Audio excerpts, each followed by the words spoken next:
مصدقا مباركا فيه. أشهد أن لا إله إلا الله وحده لا شريك له، وأشهد أن محمدا عبده ورسوله.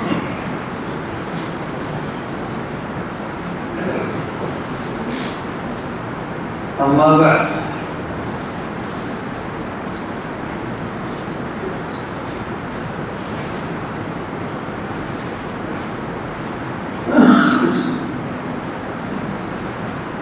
فأعوذ بالله من الشيطان الرجيم.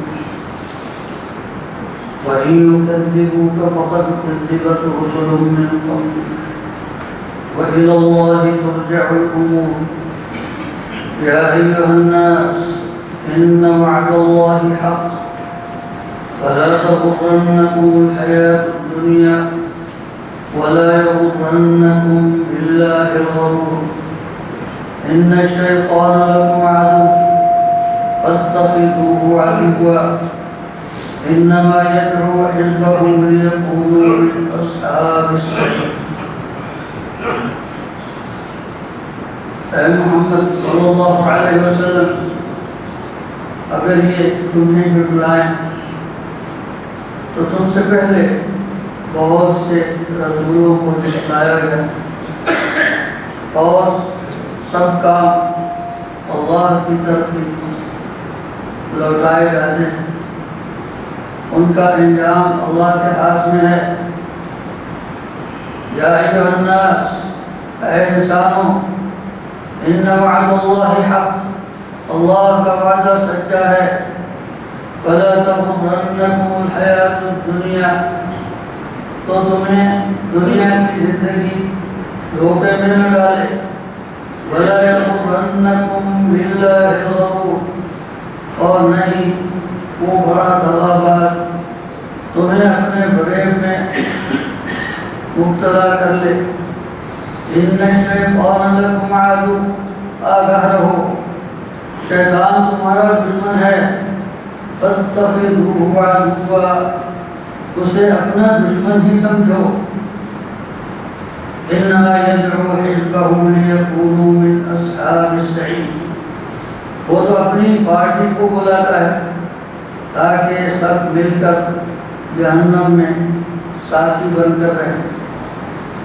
والعیاذ باللہ۔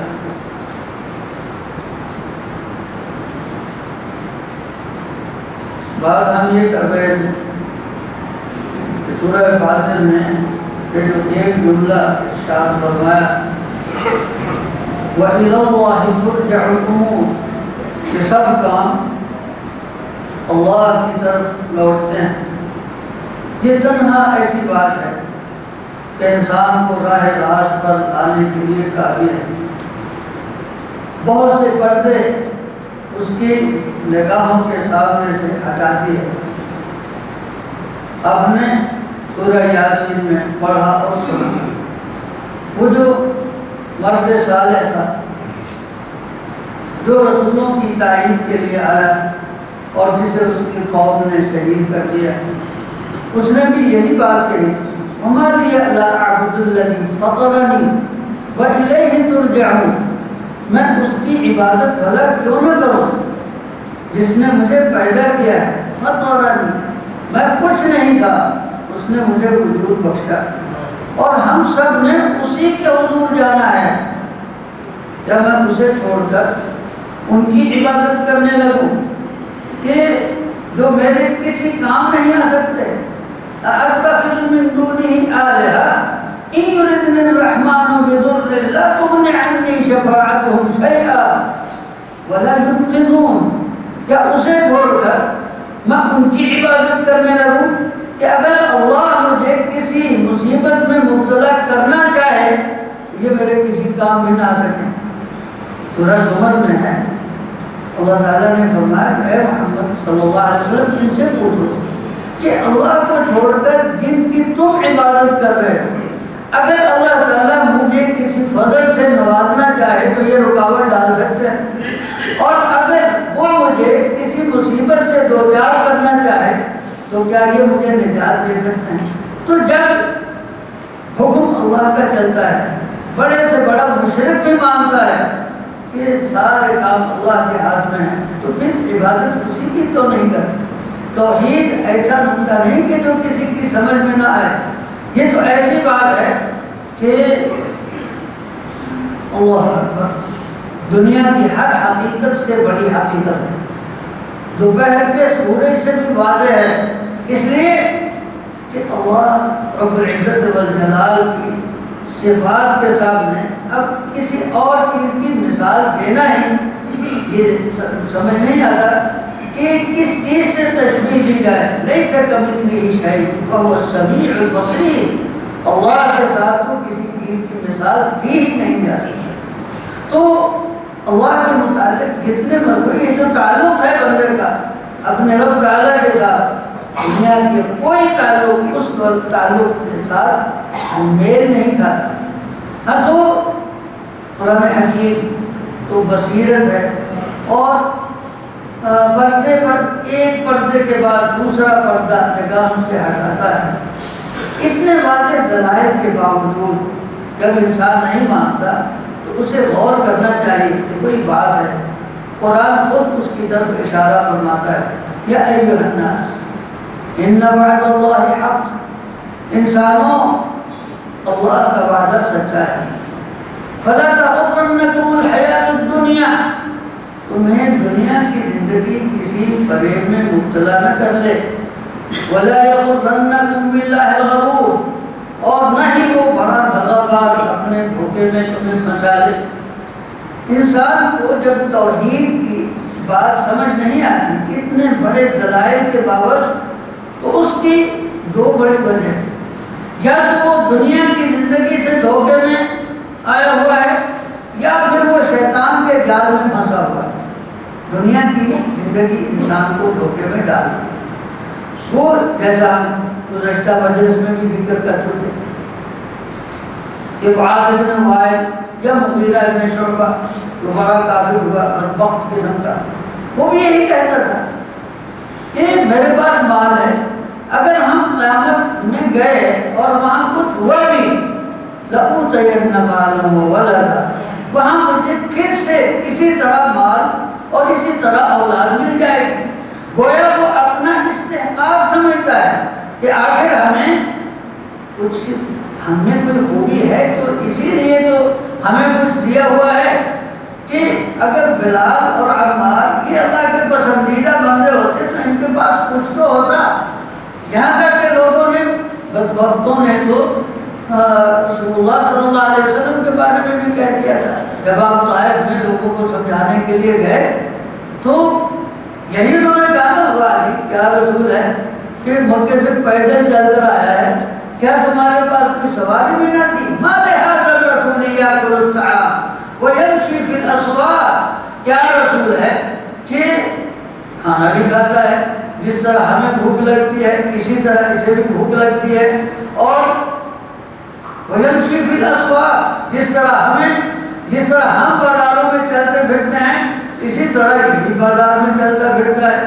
لولا انزل الیہ ملک، اس کے ساتھ تو کوئی آگے پیچھے فرشتے تو ہوتے نا، کوئی ہٹو بچو والا، جس طرح ہم شام سے نکلتے ہیں اسی طرح یہ بھی کچھ تو کوئی تو اس کے ساتھ ہوتا۔ اور کیا لولا انزل الیہ ملک فیکون معہ نذیرا، اس کے ساتھ فرشتہ ہونا چاہیے تھا کہ جو اس کے ساتھ اس کی تصدیق کرتا کہ ہاں یہ واقعی اللہ کا رسول ہے۔ فیکون معہ نذیرا او یلقى الیہ کنز، یا اس کے پاس کوئی خزانہ تو ہوتا، یا او تکون لہ جنۃ یأکل منہا، اس کا اپنا باغ تو ہوتا جس سے یہ خود کھاتا۔ وقال الظالمون ان تتبعون الا رجلا مسحورا، اللہ فرماتا ہے انظر کیف ضربوا لك الامثال، اے محمد صلی اللہ علیہ وسلم دیکھو تو صحیح کیسی کیسی باتیں بناتے ہیں۔ فضلوا فلا يستطيعون سبيلا، اب اس ظاہری زندگی سے اس قدر دھوکے میں آئے ہیں کہ انہیں سیدھی راہ دکھائی دے نہیں۔ حالانکہ حضرت محمد رسول اللہ صلی اللہ علیہ وسلم کس قدر واضح بات ہے کہ وہ کہہ رہے ہیں کہ ایک اللہ کی عبادت کرو، اس کے ساتھ شریک نہ بناؤ، یہ بت جو تم نے خود ہی بنائے ہوئے ہیں ان کی عبادت نہ کرو، جس نے آسمان و زمین اور تمہیں بنایا ہے اس کی عبادت کرو، لیکن فَضَلُّوا فَلَا يَسْتَطِيعُونَ سَبِيلًا۔ اللہ رب العزت والجلال، صحیح بات ہے، سورہ الفرقان ہے جو ہم اس وقت پڑھ رہے ہیں، یہ مقام پڑھنے والا ہے۔ اللہ رب العزت والجلال فرماتا ہے تبارک الذی ان شاء جعل لك خیرا من ذلک جنات تجری من تحتها الانہار ویجعل لك قصورا۔ اے محمد صلی اللہ علیہ وسلم یہ کیسی باتیں کرتے ہیں؟ اگر اللہ چاہتا تو جو کچھ یہ کہہ رہے ہیں نا، اللہ تعالیٰ تمہیں اس سے کہیں زیادہ عطا کر دیتا۔ یہ باغات کی بات کر رہے ہیں، یہ محلات کی بات کر رہے ہیں۔ اگر اللہ چاہتا تو وہ ان کے ساتھ گمان میں نہیں ہے، جو کچھ ان کے لیے جو ہم آپ کو دے سکتے ہیں، اور انشاءاللہ اللہ تعالیٰ دے گا بھی۔ یہ تو حضرت محمد رسول اللہ صلی اللہ علیہ وسلم کا اختیار ہے، وگرنہ دنیا کی بادشاہی ہمیشہ ہمیشہ کی زندگی یہ تو نبی صلی اللہ علیہ وسلم کو پیش کی گئی، اور نبی اکرم صلی اللہ علیہ وسلم نے تواضع اختیار کیا تھا کہ میں عبد رسول ہوں گا، میں بندہ بن کر رہنا چاہتا ہوں، اور دنیا میں مجھے نہیں رہنا ہے الرفیق الاعلیٰ، مجھے تو اللہ کے پاس جانا۔ یہ نبی صلی اللہ علیہ وسلم کا اختیار تھا۔ ان لوگوں کو کیا پتا، ان کے تو تصورات اسی دنیا میں بھٹکے ہوئے ہیں۔ فَضَلُّوا فَلَا يَسْتَطِيعُونَ سَبِيلًا تبارک الذی ان شاء جعل لك خیرا من ذلک جنات تجری من تحتها الانہار ویجعل لك قصورا بل کذبوا بالساعة۔ یہ دامن ٹولیاں کیوں مار رہے ہیں؟ وجہ یہ ہے کہ آخرت کو جھٹلاتے ہیں، وہی گھڑی کہ سب نے اللہ کے پاس جانا، پھر پتہ چلے گا۔ وَأَعْتَدْنَا لِمَنْ كَذَّبَ بِالسَّاعَةِ سَعِيرًا إِذَا رَأَوْا مِن مَّكَانٍ بَعِيدٍ سَمِعُوا لَهَا تَغَيُّظًا وَزَفِيرًا۔ جب جہنم پر ان کی نگاہ پڑے گی اور جہنم ان کو دیکھے گی، ان کو سنائی دے گا تغیظا وزفیرا، کہ وہ غصے سے پھٹ رہی ہوگی اور وہ لمبے لمبے سانس لے رہی ہوگی۔ وَإِذَا قُلْتُ مِنْهَا مَكَانًا ضَيِّقًا مُقَرَّنِينَ، اور جب جہنم میں ایک تنگ جگہ پر زنجیروں میں جکڑے ہوئے پھینک دیے جائیں گے، دعوا هنالك ثبورا، وہاں کہیں گے کاش ہم مر جائیں۔ اللہ فرمائے گا لا تدعوا اليوم ثبورا واحدا، آج ایک موت کو مانگ رہے ہو، آج موتیں مانگو۔ وہاں بھی پوچھا جائے گا اب بتاؤ کہ تم یہ کہہ رہے تھے کہ اس کے پاس محل نہیں ہے، اس کے پاس باغ نہیں ہے، اس کے پاس دربار نہیں ہے، اب دیکھو نا ان لوگوں کی شان۔ قل اذالک خیرا، یہ جس حالت میں تم ہو یہ اچھی ہے، ام جنت الخلد التي وعد المتقون، یا وہ جنت جس کا وعدہ متقین سے کیا گیا تھا اور اللہ تعالیٰ نے ان کو عطا بھی کر دی۔ اب وہ اپنی آنکھوں سے دیکھ رہے ہیں کہ ہم کہاں ہیں اور جنہیں ہم حقیر جانتے تھے وہ کہاں ہیں۔ تو دنیا کی زندگی بسا اوقات انسان کو بڑے فریب میں مبتلا کرتی ہے۔ دنیا کی زندگی کے پیمانے، دنیا کے پیمانے بالکل ہمارے غلط ہیں، ہم نے اور پیمانے بنائے ہوئے ہیں، خود بھی فریب میں مبتلا ہیں، دوسروں کو بھی فریب دیتے ہیں۔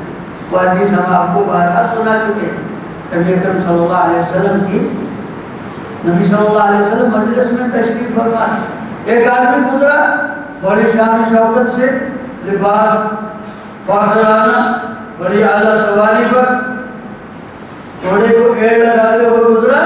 نبی صلی اللہ علیہ وسلم نے فرمایا کیسے، تمہارا کیا خیال ہے اس شخص کے متعلق؟ لوگوں نے کہا یہ تو بڑا آدمی ہے، جب یہ مجلس میں بات کرتا ہے تو سارے غور سے سنتے ہیں، اور اگر یہ کسی کو بات کہتا ہے تو حکم ماننے کو لپکتے ہیں۔ یہ حدیث کا ترجمہ سنا رہا ہوں آپ کو۔ اور اگر یہ کہیں جا کر دروازہ کھٹکھٹائے تو فوراً دروازہ کھلتا ہے، اور اگر کسی سے رشتہ مانگے تو کوئی انکار نہیں کر سکتا۔ کچھ دیر بعد ایک دوسرا آدمی گزرا، پوچھا اس کے بارے میں کیا کہا ہے، جو غبار آلودہ لباس ہے۔ لوگوں نے کہا اس کی تو کوئی حیثیت نہیں، اگر مجلس میں بات کرے تو کوئی سنتا نہیں، بلکہ چپ کرا دیتے ہوں گے، بڑوں کے سامنے نہیں بولا کرتے۔ اور اگر کہیں دروازہ کھٹکھٹاتا رہے تو کوئی پرواہ نہیں کرتا، دروازہ نہیں کھلے گا۔ کہیں سے رشتہ مانگے تو اس کو کوئی رشتہ نہیں دے گا۔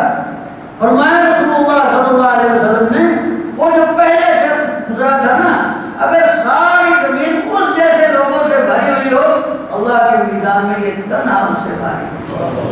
ہمارے پیمانے اور ہیں، نہ تغرنکم الحیات الدنیا، دنیا کی زندگی تمہیں دھوکے میں نہ ڈالے۔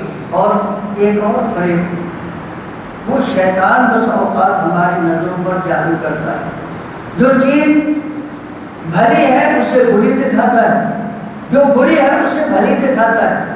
اللہ رب العزت والجلال نے فرمایا یا ایھا الناس، لوگو ان وعد اللہ حق، اللہ کا وعدہ سچا ہے، اللہ کا وعدہ سچا ہے۔ جس چیز کا وہ حکم دے رہا ہے وہ حق ہے، جس چیز کا تم سے وعدہ کر رہا ہے وہ حق ہے۔ اور اس لیے نہ دنیا کی زندگی کے دھوکے میں آنا کہ بظاہر تمہیں کیا نظر آ رہا ہے، اور نہ شیطان کے وسوسے میں آنا کہ وہ تمہارے دل میں کیا افسوس پھونک رہا ہے، وہ کیا جادو کر رہا ہے، تمہارے کان میں کیا کہہ رہا ہے، اور تمہاری نظروں پر کیا پردہ ڈالنا چاہتا ہے، کہیں اس کے دھوکے میں نہ آ جانا۔ جانتے ہیں نا کہ حضرت آدم علیہ السلام کو اللہ رب العزت والجلال نے کہا کہ جنت میں رہو، وَلَا تَقْرَبَا هَذِهِ الشَّجَرَةَ فَتَكُونَا مِنَ الظَّالِمِينَ۔ ادھر سے یہ صحابہ کرتے هَلْ أَدُلُّكَ عَلَى شَجَرَةِ الْخُلْدِ وَمُلْكٍ لَا يَبْلَى، کیا آپ کو میں ایسا پودا بتا دوں کہ جو کھا لیں گے تو ہمیشہ رہیں گے، اور ایسی بادشاہی ملے گی کہ جو اس کو کبھی زوال نہیں۔ حضرت آدم علیہ السلام بھول گئے کہ اللہ نے ایک وعدہ کیا ہوا ہے، ان وعد اللہ حق۔ حضرت آدم علیہ السلام سے یہی وعدہ تھا نا، ان لک الا تجوع فیھا ولا تعر، کہ یہ جنت میں رہو، اس میں نہ تمہیں بھوک لگے گی، نہ پیاس لگے گی، نہ دھوپ ستائے گی، نہ گرمی لگے گی، یہی رہنا، بس اس پودے کے نزدیک نہیں جانا۔ وہ نظروں سے باہر ہو گیا، اور شیطان نے اگر افسوس پھونک دیا کہ یہ کھالو گے تو ہمیں پھر ہوا کیا، ان وعد اللہ حق۔ جب انہوں نے چکھا تو چکھتے ہی نتیجہ الٹ ہو گیا۔ اللہ کا وعدہ سچا ہے، اور شیطان وہ جھوٹے وعدے کرتا ہے۔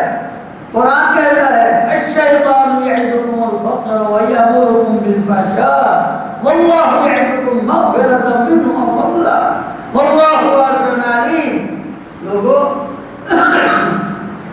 جب اللہ حکم دیتا ہے کہ اللہ کی راہ میں خرچ کرو تو شیطان آ کر کچھ اور کہنے لگتا ہے کہ اگر اس طرح خرچ کرو گے تو تم تو کنگال ہو جاؤ گے۔ الشیطان یعدکم الفقر، اور ساتھ ہی ویأمرکم بالفحشاء، اور غلط کاموں میں تمہیں خرچ کرنے پر اکساتا ہے کہ اچھے کام پر خرچ کرنا ہو تو شیطان رکاوٹ ڈالتا ہے کہ اس طرح تو کنگال ہو جاؤ گے، اور وہی شیطان دوسری طرف غلط کاموں میں انسان کا ہاتھ ایسا کھولتا ہے کہ سمجھتا ہے کہ معاشرے میں ناک کیسے رہے گی، نمود کیسے ہوگا، لوگوں کو پتہ کیسے لگے گا کہ خان صاحب کے بڑے بیٹے کی شادی ہے۔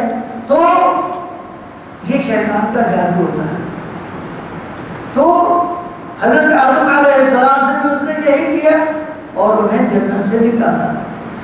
اللہ تعالیٰ نے فرمایا یا بنی آدم، اے آدم کی اولاد، لا یفتننکم الشیطان، شیطان تمہیں کہیں اپنے فتنے میں مبتلا نہ کر لے،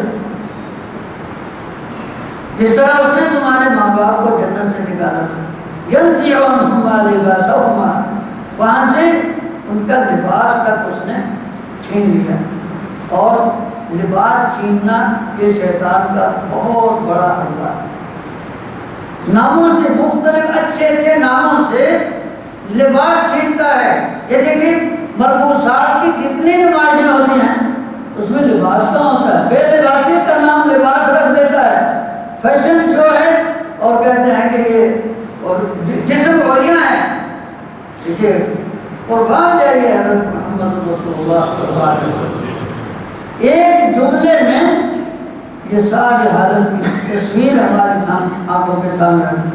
فرمایا اذا رأیتم کاسیات عاریات، جب تم ایسی عورتیں دیکھو کہ جو جسم پر یعنی کپڑا تو بہت سا پہنے ہوئے ہیں لیکن اس کے باوجود بے لباس ہے، مائلات ممیلات، جو خود بھی غلط راہ پر چلتی ہیں، لوگوں کو بھی اس کی طرف آمادہ کرتی ہیں، تو ایسی عورتوں کو دیکھو تو کہو علیکن لعنت اللہ، تم پر اللہ کی لعنت ہو، تم پر فرشتوں کی لعنت ہو، تم پر تمام انسانوں کی لعنت ہو۔ تو شیطان یہ کرتا ہے کہ بری باتوں کو اچھی اور اچھی باتوں کو بری بنا کر پیش کرتا ہے۔ تو قرآن نے کہا لا تغرنکم الحیات الدنیا، نہ تو دنیا کی زندگی تمہیں کسی فریب میں مبتلا کرے اور نہ وہ تغابات، ولا یغرنکم باللہ الغرور، اس لیے ان الشیطان لکم عدو، وہ تمہارا دشمن ہے، فاتخذوہ عدوا، اس کے ساتھ ایسا سلوک کرو جیسا دشمن کے ساتھ کیا جاتا ہے۔ دشمن کھانا بھی کھلائے نا، اچھے سے اچھا کھانا بھی سامنے رکھے تو آدمی ٹھٹکتا ہے کہ یہ میرا دوست کب سے ہوا، کہیں کچھ ملا نہ دیا ہو شراب میں، کہیں ایسا نہ ہو یہ ہمارا کب سے خیرہ ہوا۔ وہ اچھے سے اچھے سودے کی پیشکش کرے، آدمی قبول نہیں کرتا، اچھے سے اچھا کھانا پیش کرے، اس کی دعوت قبول نہیں کرتا۔ تو شیطان جو ہمارا پکا دشمن ہے وہ کہیں دام ہمرنگ کی زمین بچھا کر کہیں ہمیں پھنسا نہ لے۔ تو اللہ کا وعدہ سچا ہے اور وہ ہم پر رحم کرنے والا ہے، تو اس رؤوف و رحیم کو بھول کر اس دغابار کے قبضے میں اور اس کے جال میں نہ پھنسے۔ وباللہ تعالی توفیق۔